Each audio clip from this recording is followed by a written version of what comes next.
viewers, and welcome to episode 2 of the Research Spotlight. If you are new here, my name is Tisha, and this is the platform where researchers and people in academia share their journey and the interesting stuff they are doing.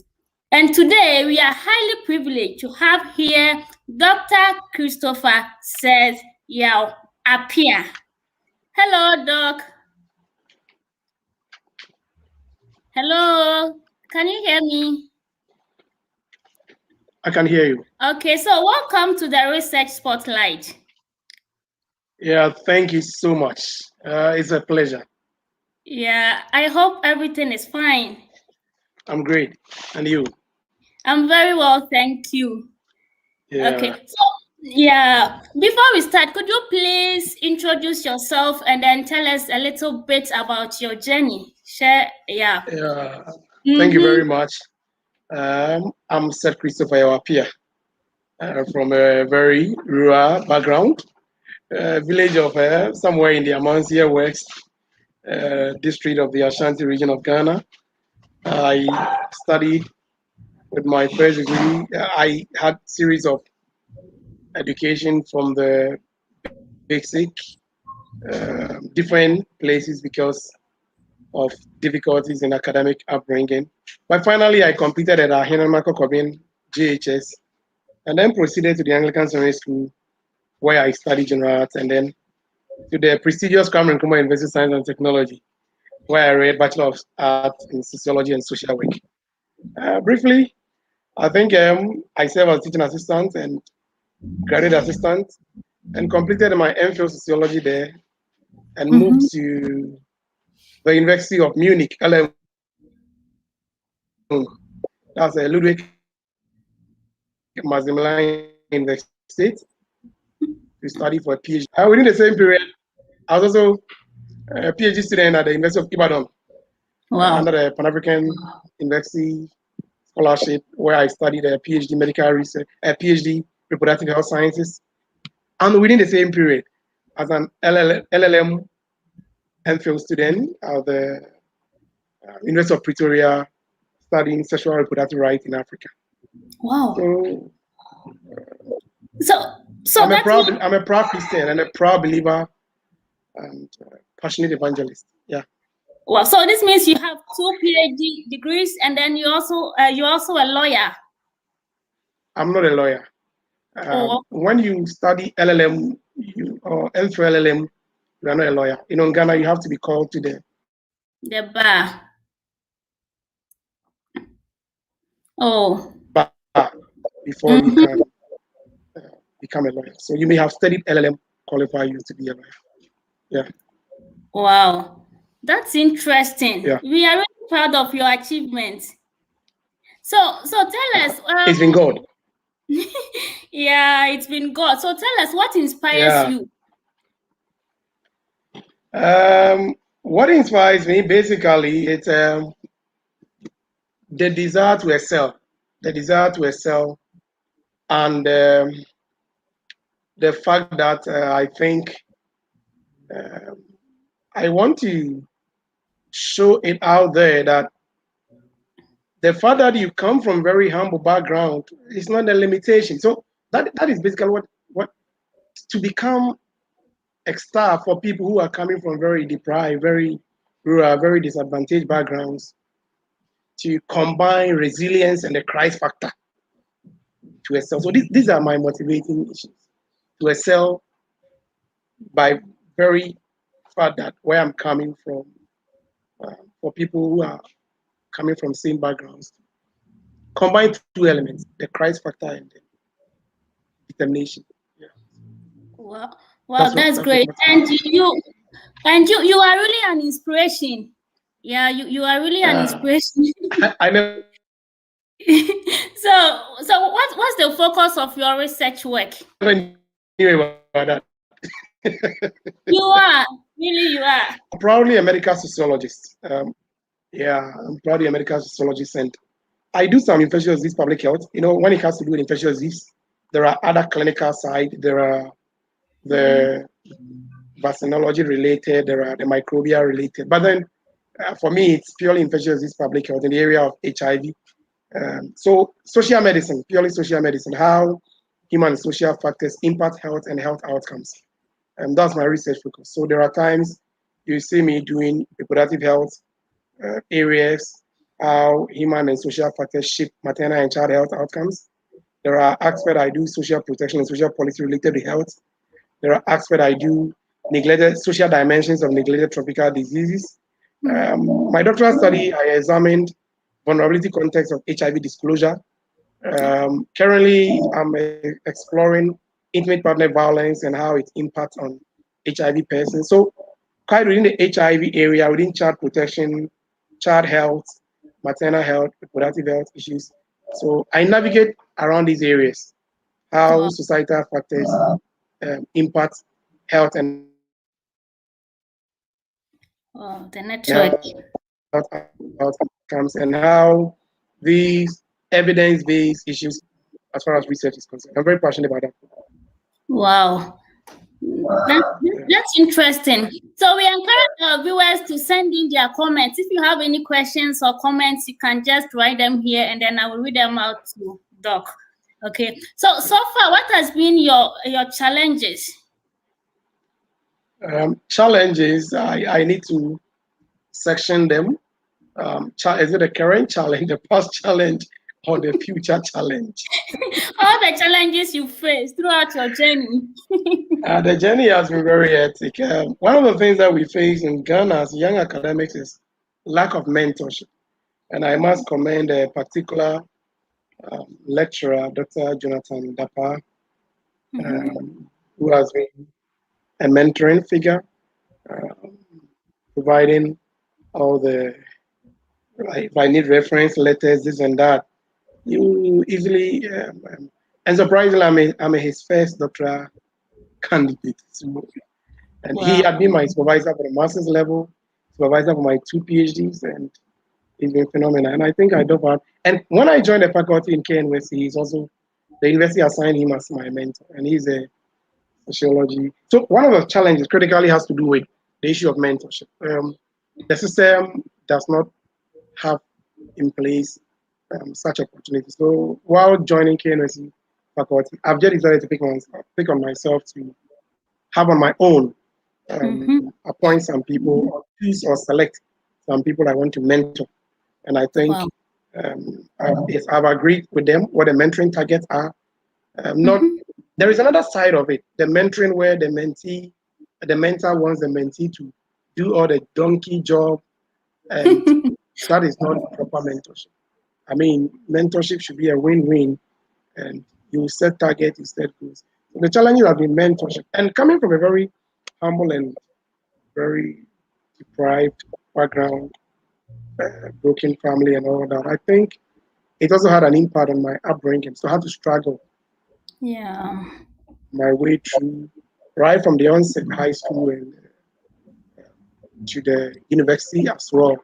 I had to challenge myself, do work and study at the university.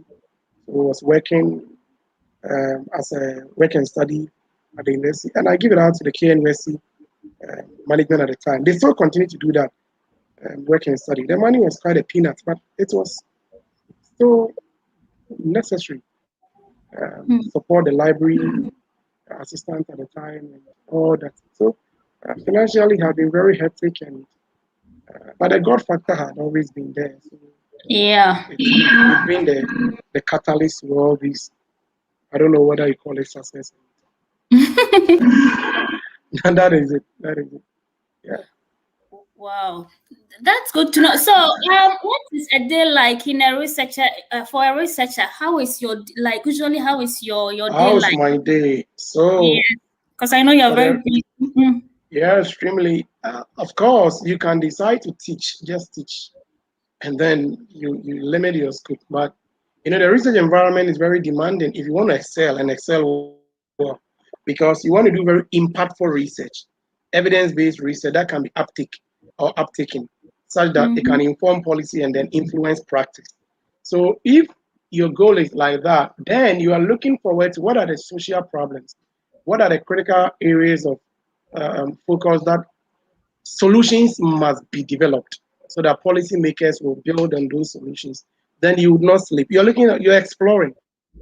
What is the latest call? What is the latest grant?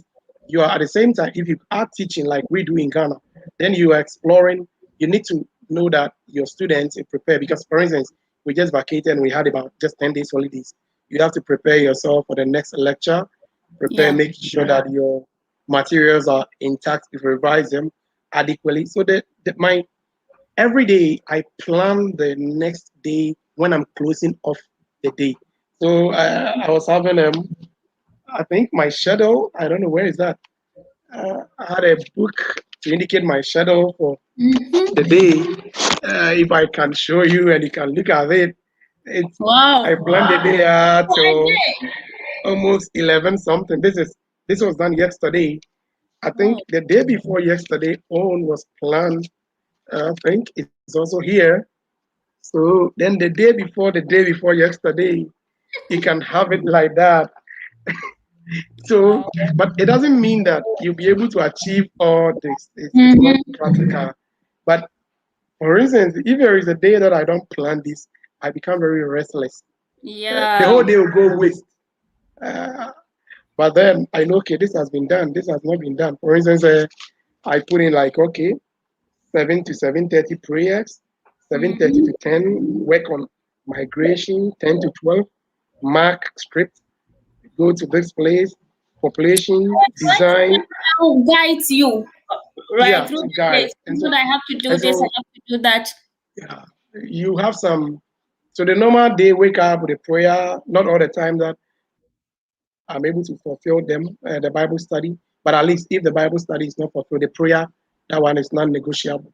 So then get into work. There are times uh, you have some marking to do. You have some grant. A call has come and you need to search for partners to build a consortium. There are times if I'm also a reviewer Mm-hmm. about for PLOS and for International Journal of Equity and also for BMC Research Notes, and I'm also an associate editor. So look for Wow. reviewers for those papers that have been given to me by my chief editor to assign to reviewers, and also review for those that also has been assigned to me. At the same time, apply for grants. Look out what are the available grants that have come in the Mm-hmm. system. Apply some of the grants, and also submit articles. We have manuscripts in preparation. Prepare them, submit them for publication. Respond to reviewer comments, and as a church leader, make sure that we do that because I'm the evangelism leader of PIWC Swami. So we do Wow. that as well. And we combine. The family too is there. Sometimes put everything down and my little baby just play along with her and Wow. make her happy. The mother too is there. She's also a final year student, so sometimes you need to attend to someone, one or two aspects of her research for Yeah. her. These are that's the normal daily life. There's a Wow. politics aspect of it. So Mm. uh, I am a constituency chairman of, Wow. of the National Democratic Congress, which I'm very proud about. And so you have a duty or call. Your party people need you to Mm-hmm. respond to some peculiar needs, funerals, all that. So we combine everything together and we do Wow. them to the glory of God. You are doing a great job. You are really doing well. But I want Uh, to ask you this question. Since ask, right now you are ask. at the KNUST, you studied there and then you are back there. You Yeah, have your PhD in Munich, right? yes, And please. yeah, do you think that the education system in Ghana, prepared you well enough to face the outside world? Absolutely so. I think so. I think so because I did study my PhD in Munich, LMU, and then another in Nigeria. The point is that I was the only social scientist in the medical school in my class. We're nine. Oh,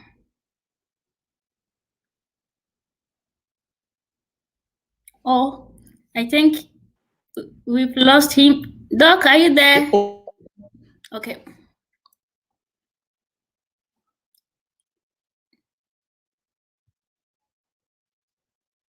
Oh, I think we are having some challenges with the internet at doctor's end.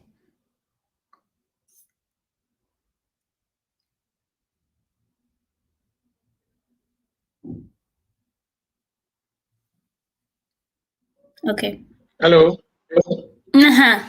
Yeah. Welcome back. I was saying that. Yeah. I was saying that I was the only social science. I was the only person with a social science background in medical school, and that was quite tough. That was the first time I was hearing issues of bacteriology, virology, neglected tropical diseases, issues of so many medical terminologies that I have not heard.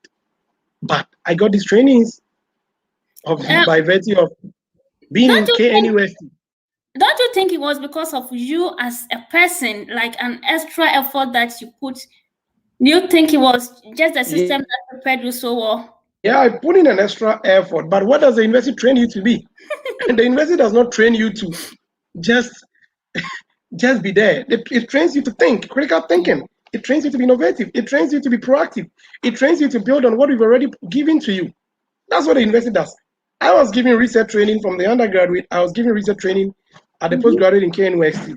And I was to build on the research training. Let me just tell you a story. We were three guys, all from KNUST, who we started doing this research. And the two guys are in Australia who are doing surprisingly great.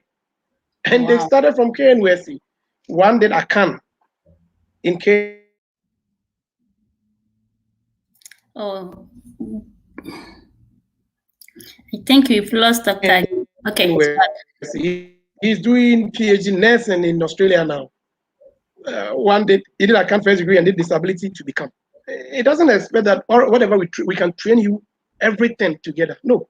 But if you think that all that you did is what is you're going to face outside there, it doesn't work like that. Yeah. The university prepares you, gives you the baseline so that you can also develop or build on the baseline. That is what the university is about. Yeah.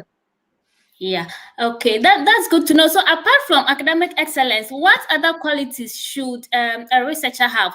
Because there are some young people watching you who desire or who aspire to be researchers. So what qualities should they have besides academic excellence? The academic you see, the young person seeking to become a researcher must persevere. The critical factor in becoming a successful researcher is perseverance. Academic excellence plays a role, but it's certainly not the key to becoming an excellent researcher. Perseverance. Because if you look at the global and the world experiment that shaped and transformed the global community, it was really not about they so much being excellent. The Newtons, the people who propounded theories in sociology, for instance, you talk about the likes of Karl Marx, the likes of Max Weber. If you talk about Thomas Malthus, who developed the population theories, all these people, what they did, they kept hammering when people were shouting, your theories are not good, but they kept insisting these theories are able to explain how social factors and social behavior occur.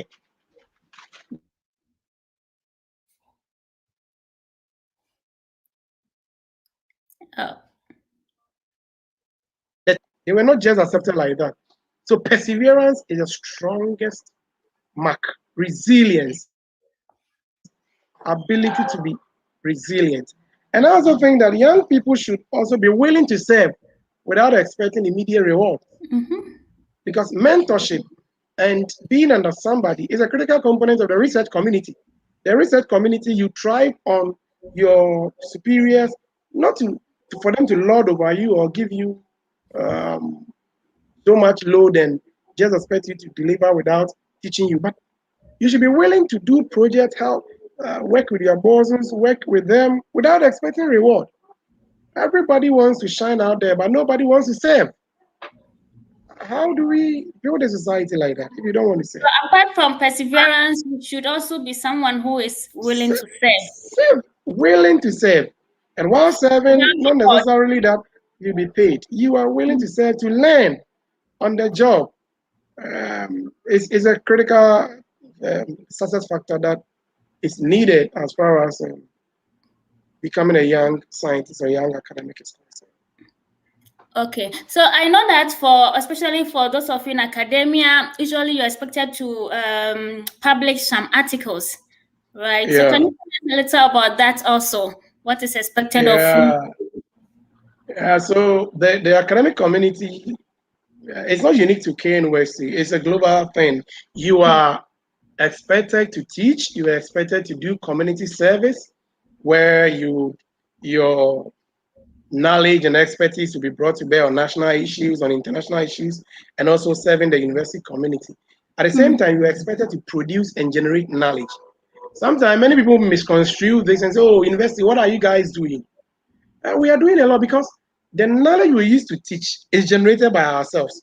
So, for instance, in my class, population, I teach with my research published.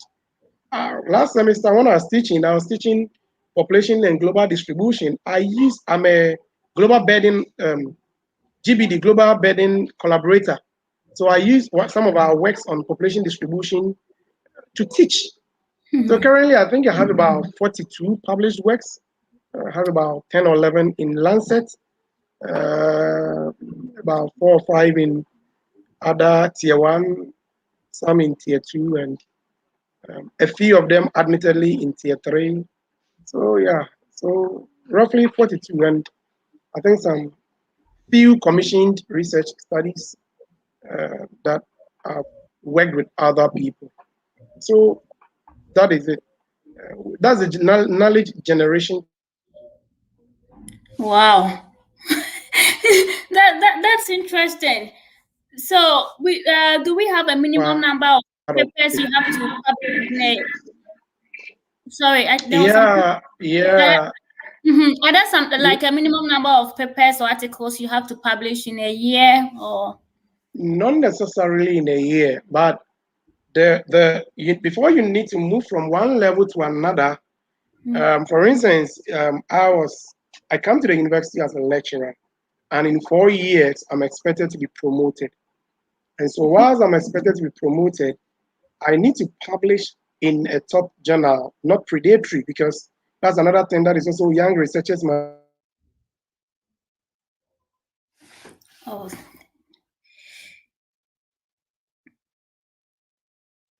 the internet Not worth again. it. You've thrown your good data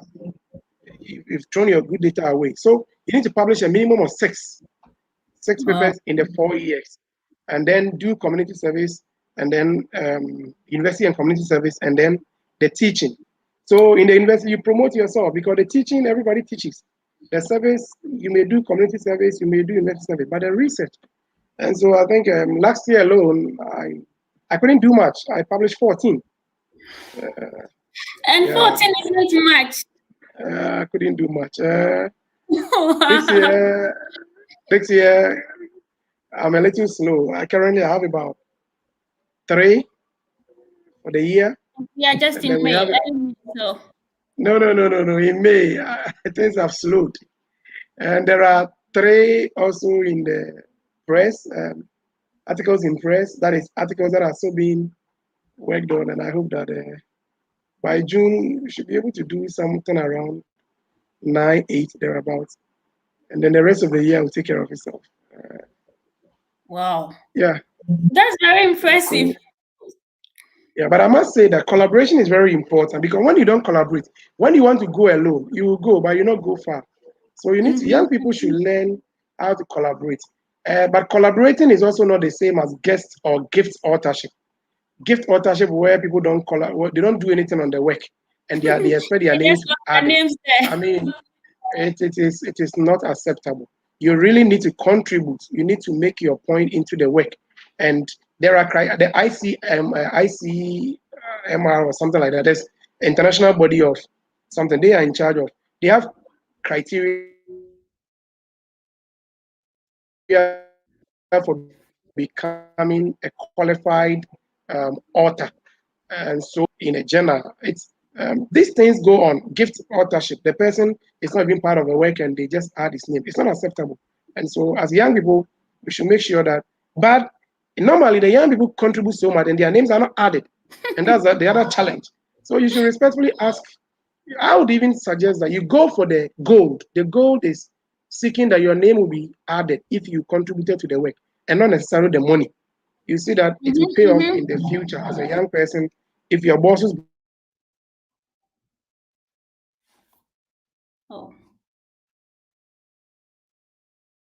bring you on a project, respectfully, Oh. to the project, and that would be great. So that is the other one. That, So you have to do 6 papers minimum within the 4 years, and do service, and then do. I'm also African as the Association of African Universities. I'm their brand ambassador. So we are trying to do some few things. wow. That's it. That's a brief So how things do we are you, trying to do. so how do you see the future of research work in Africa? It's bright because it says, for instance, KNUST is taking the lead. And when I say KNUST is taking the lead, if you look at the young people that were recruited in faculty recently, I mean, many of them are very young. Many of them are very young, and it's promising. Uh, it's promising because if you have young people, they will learn on the job.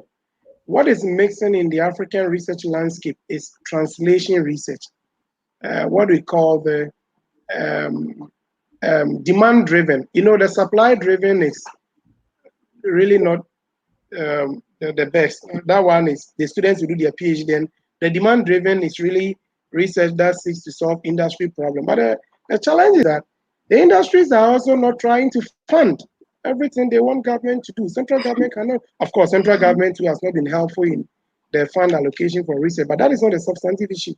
The substantive issue is that industries should be able to create so and so chair, maybe Christopher Appiah chair for population and social research, so and so chair for business intelligence, so and so chair for public health and emergency diagnostics.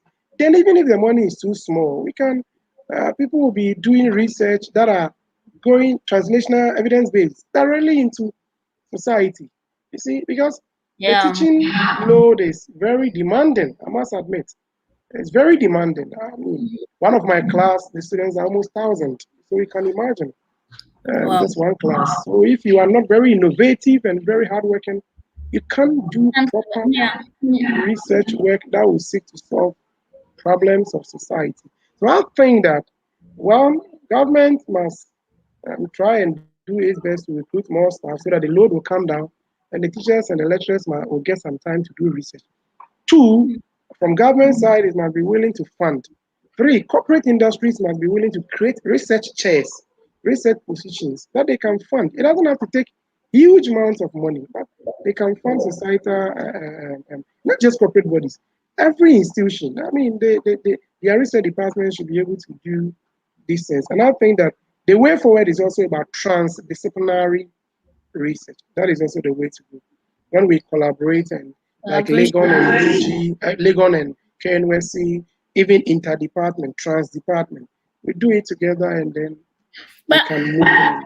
if I may ask, you experience stuff like competition, like for example, UG competing with KNUST instead of collaborating? Not necessarily. The universities do not compete among themselves because every individual and the staff community in the universities, they are doing their own research. But at the global level, there is competition, and that is how it's supposed to be. At the global level, we feel and we think that KNUST is better than any other school in Ghana. That is our thinking, and we are entitled to think that way. And so UG was also expecting that its faculty will do the greatest of research, and they also will have some good ranking from whether the Times Higher ranking or the QS ranking or whatever ranking. But in that, we are not competing. I hear that sometimes within the department there are some competition. But, I have not faced that thing in my department. Of course, I'm new within the context of teaching, but not within the context of research. But I don't think, I think that being a scientist and the issue of writing and publishing, it's not just a science issue, it's also an art issue. You need to learn it and you need to know it. So we call it the art of grantsmanship. Ability to win a grant is also, there is an art to it, how to write it, the grant and all proposals. It should be skillful.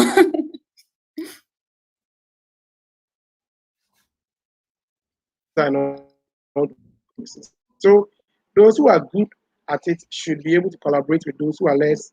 Uh, Nobody has to go and write it. It's not advisable. Yeah, yeah, that one there. Wow. Yeah. Great. So We are really proud of you, Doctor, for all your achievements, and we thank you celebrate you so much. today. And you are an inspiration to most of the young people coming up. So, what will be your final words for any young person watching you who aspires to be a researcher or who aspires to follow your footsteps? Maybe I'll summarize it in four. The first one is that there is a Christ factor. In all these narratives that we talk about, there is a Christ factor. You know what? I think that even getting the admissions to do the University of Munich, University of Ibadan, University of Pretoria, and also some certificate programs, University of Witwatersrand. I tell you, my dear, there is a grace factor that comes only from the Lord Jesus. The second one is that young people should be willing to serve without necessarily expecting immediate reward. The third one is that young people should have in mind that when you apply for whatever and it bounces, that is not the end. I remember when I was looking for PhD, I got more than 15 to 20 bounces, admission application bounces. I keep Oh, modifying them. Even this year, the number of grants alone I've written, quite a number of them. A number of them have bounced. I've won some, but some are also yet to be decided. So you see how it is. So I don't have failure in my dictionary. It doesn't mm-hmm. exist. No, young people should have that mentality. It doesn't exist. You can do everything through Christ who strengthens you. Everything, everything positive. So these are the summary.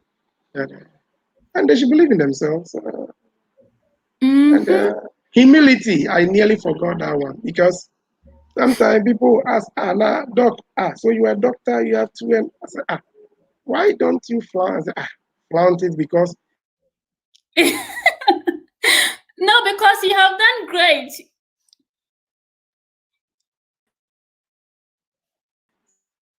some people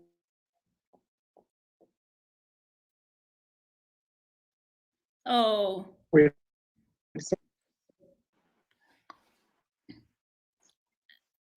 the network. when the fruit Uh-huh. decides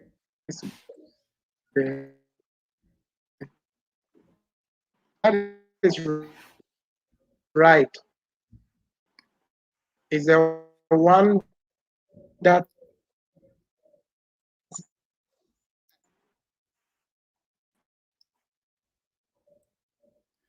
Oh, yeah, about we are just the wrapping up, but the network is a bit unstable.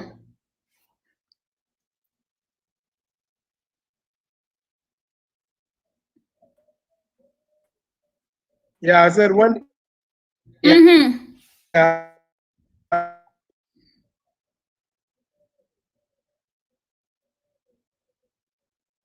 Okay, so while we wait for doctor, we have some comments here from Mr. Kwabna Boatin saying Ghana is blessed with wonderful when the papa people. is right, We pray we pray Ghana benefits so much from him. We have Tete Emmanuel Kwame also saying, Doctor, congratulations and God bless you. We also have New York girl saying great insight, and then someone also saying good vibes. Yeah. So, yeah, we lost you. So I was reading through some of the comments. Hello, Doc. Please, can you hear me? Hello. yeah, I Okay. can hear you.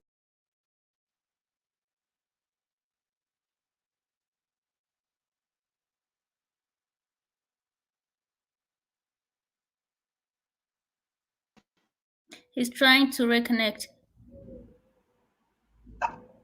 Okay. Yeah. So, um, Doc. Hello. Yeah. Okay. I can hear you now. So. Mm-hmm. Yeah, I can hear you, please. Yeah. So you are giving us your final words. My final words are that let every young person believe in himself Mm-hmm. and believe that with a grace factor in your life, you can achieve it. Yeah. Let's not sound ripe. The best will come on the tree. Mm-hmm. That's the village lesson I learned from my village in Amansie Hiakosi. That's where my village is. Mm. When you are ripe, the best will come on the tree. So there's no need to brag about what we are or what we are not. I think Ghanaian young people deserve better. When given the environment and a good platform, they will excel. They will excel. Mm. That is all that I have to say. They will excel. Yeah. Wow. Thank you so much, Dr. Christopher Seth Appiah. I know you are very, very busy, but you've made time to share your journey with us and you've motivated us a Yeah. lot. And we are so much inspired. Yeah, so thank Yeah. you so much. So And mhm, I forgot. I was going to say that my greetings to His Excellency, the former President of the Republic of Ghana, Ghana, John Dramani Mahama. John I greet Dramani, him. former President John Dramani Mahama, we greet you. Yeah. So thank you so much. And we are so proud of you. And Yes. thank you, viewers, All for right. watching. I know that you've been inspired. So stay tuned for other episodes. Bye bye.